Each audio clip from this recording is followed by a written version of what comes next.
Being good at Valorant doesn't have to mean you're grabbing multi-frags every round. In fact, it could be quite the opposite. Many players think that the way they win all their games and get to Immortal is to have nasty aim, where you can win several duels in a round. And while having insane aim is certainly desirable, and it'll be very helpful at winning games, there's a lot more to it than meets the eye. And here's a harsh reality. Everyone has a limit to how good their aim can get. For example, no matter how hard we practice, most people won't be able to achieve the level of aim that Tens has. A sad part of aim comes down to talent, but there's a lot of other factors that make up the game of Valorant as well. And what if I told you you can be just as impactful without having to make flashy plays every single round? A player who particularly creates impact without grabbing too many kills is Shao.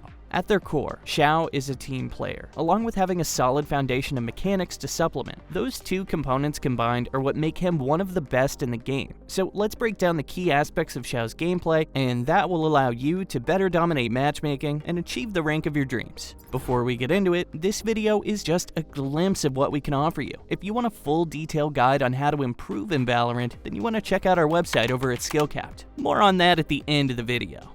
First up, let's discuss Shao's role. Shao tends to play smokes and initiators. Yup, a star player that doesn't play duelists. Shocking, right? With these agents, you don't expect too many kills. The main purpose of initiators are to gather information, and with that information, your teammates are usually the ones that go in for the frags. Similarly, as a controller, you tend to be more in the backline setting up smokes and utility for your team to push. This is primarily how Shao plays the game. He sets up his team for success, and that's why he has one of the highest ratings in VCT São Paulo as of the making of this video. A player's rating is based on more than just KD. It takes into account your damage, assists, and your survival time to give you an overall indication of your impact during a game. These are a few factors that most people forget to think about when they're in game and wondering if they're performing well or not. So first and foremost, let's talk about these team plays that Shao makes. Like I said before, Shao very rarely will make a play on his own. He usually has some sort of assistance. In this first clip, Shao's in a 2v2 situation with his teammate.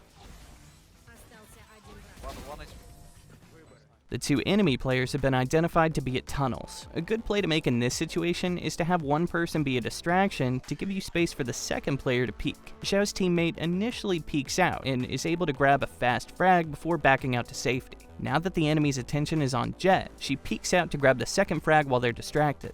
These kind of team-based peeks are the bread and butter of Shao's gameplay. No matter how good someone's aim is, it's almost impossible for him to get the flick shot required to eliminate both Shao and his teammate in this scenario. When available, utilize your teammates to create coordinated peeks and distractions. Speaking of plays, another area Shao shines in is reacting quickly and appropriately to the enemy's plays. With how fast-paced Valorant can be, you need to come up with the correct play in a moment's notice. Whenever you see the enemy making moves, you should be responding to it. This is a really cool play that Shao does with Fade. He's smoked off by the enemy Astra. However, one of the strong points of Fade is her ability to get information so that she can see. Shao responds by throwing a haunt up towards the rooftop, then reveals two enemy players trying to push onto the site. Throwing it high up is crucial here. If Shao had thrown the haunt on level ground, it probably would have been super easy to shoot down before the ability would even activate. But because it was thrown up high, the enemies were easily detected and Shao was able to grab a very easy 2 kills without the enemy having much of a way to counter it. Alright, to give another example, in this clip, Shao detects players in halls. The enemy Viper throws a smoke and that blocks off Shao's vision. Based on that play, it's likely that the enemy's trying to split through Switch to get onto the A side. Knowing the enemy's close by, Shao responds to the smoke by throwing 2 shock darts and immediately spamming through the smoke. This snags him a nice wallbang kill to start off the play. From there, he hears the enemy pushing through to the site, so he rotates over to assist. This allowed him to get a quick trade onto KO so his teammate didn't go down in vain. At this point, Shao has to take a gamble and figure out where the enemy's most likely to appear, pick a spot, and then isolate yourself to that spot. The enemy's likely to have pushed up, so Shao picks yellow as his target. The gamble pays off, and Shao's crosshair's in a perfect spot to get an easy headshot onto a third player before he gets flanked. A rule that Shao has is never give the enemy free real estate. Make them fight for everything. In most scenarios here, a good response is to utilize abilities to chip the enemy down, gather info, or delay the push. Now, Shao's team plays and reactionary abilities are insane, but I don't want to neglect his raw mechanics. Shao is one of the best at isolating duels. He accomplishes this by gathering information and positioning himself in which he only faces one player at a time. Let's start out with this fast-paced clip.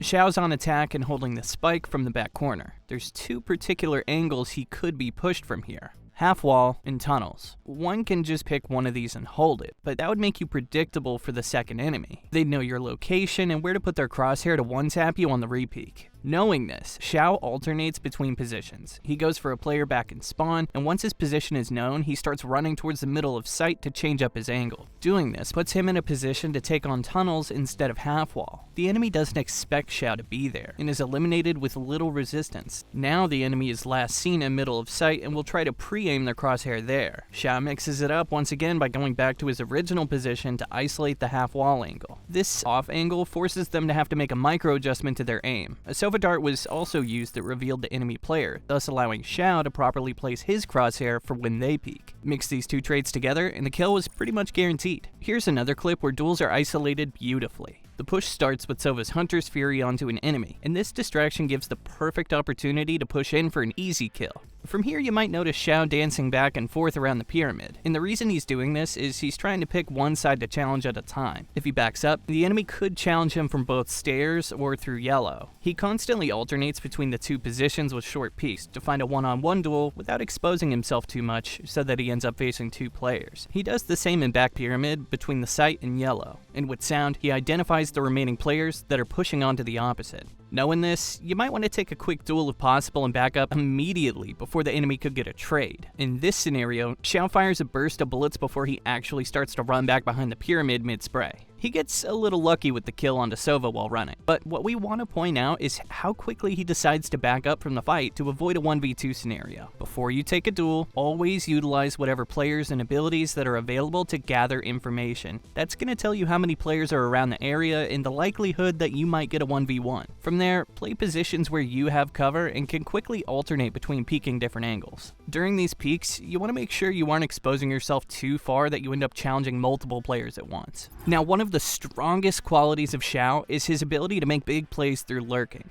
I know, nobody likes a lurker, especially one that tends to look like they're baiting their team. However, if done properly, having a strong lurker can be game-changing in creating gaps in the enemy setup. For example, in this clip, we're in a 2v4 situation with a man disadvantage. We likely need a big play to have a chance of winning the round. This is where Shao decides to lurk to try and find a gap in the defense. By staying quiet, the enemy has no idea where he could be. They also don't have enough players to cover every possible angle, so they have to take a few gambles. Shao finds the gap he's looking for at halls, Sova takes the guess that he could be flanking from their spawn, and from there, Shao is able to quickly peek around the site for another unsuspecting enemy. He gets a second kill before they have time to turn around. A 1v4 is turned into a 1v2 situation just like that, which sounds much more doable to win. From there, we start to perform short, gradual peeks onto the A site. This is, again, applying the concept of dual isolation, where we only peek enough to check one angle and therefore one player at a time. Doing this also ensures we don't have to adjust our crosshairs and make a massive flick up to the enemy's location. We eventually find Viper all on our lonesome and win out the duel.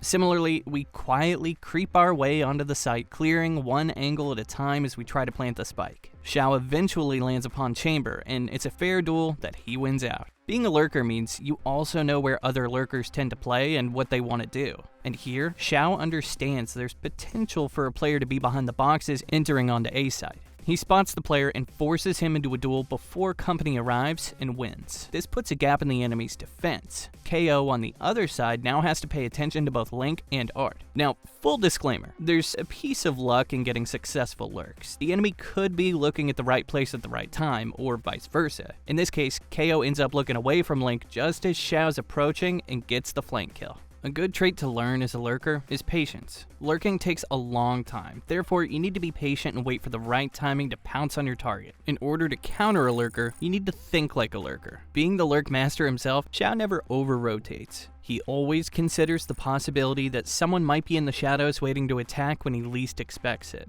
Unlucky though, because Shao's definitely expecting that play in this clip. We clearly see the enemy team pushing onto the B site. Most players would quickly rotate to help their team out. At the top level though, there's typically someone that's lying in wait. Knowing this, Shao allows his teammates to rotate while he stays behind for trespassers. Sure enough, the lurker appears but is quickly spotted and eliminated. Being a good lurker includes knowing how to lurk yourself. but also knowing how to counter lurkers on the other team.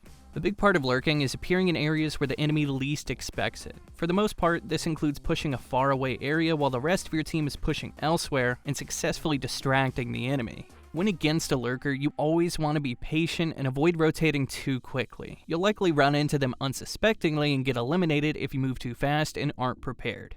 Last but not least, Shao's positioning is top-notch, because Shao's always looking for where the gaps are in his team's setup. Once it's found, he immediately is on the move to fill it. In this clip, we have a post-plant situation on the B site. The problem with B site is it's very small, therefore it's important to spread out your players in the post-plant so the enemy has multiple areas they have to clear and challenge. After the spike's been planted, Shao realizes there's just too many players at A-Link. He starts to rotate back to spawn and into B main as there aren't many teammates there.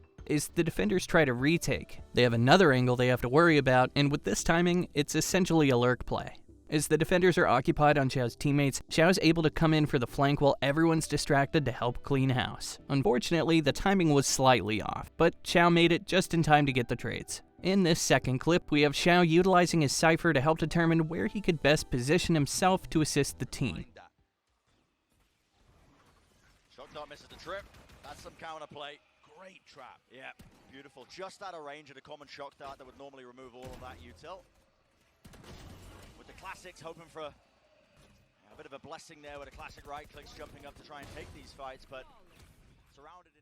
Cypher stays on his camera for the entire round, waiting for information to present itself. Shao is close by at market, alternating between looking at garage and middle. Once Cypher's camera identifies enemies, he immediately rotates with utility ready to help halt the push. With the help of these abilities delaying the play, Shao is able to start isolating duels and eliminating players one by one with superior weaponry. When playing out a round, always consider where the gaps are in your team's setup, while also identifying where the enemy's gaps so that you can expose them. If you position yourself based on this information, you'll have much greater success at both attacking and defending sites. You might have noticed that a lot of these points overlap with one another. In most cases, these mechanics are intertwined to create plays. Very rarely is one individual concept used to win a round, so make sure you utilize everything you've learned.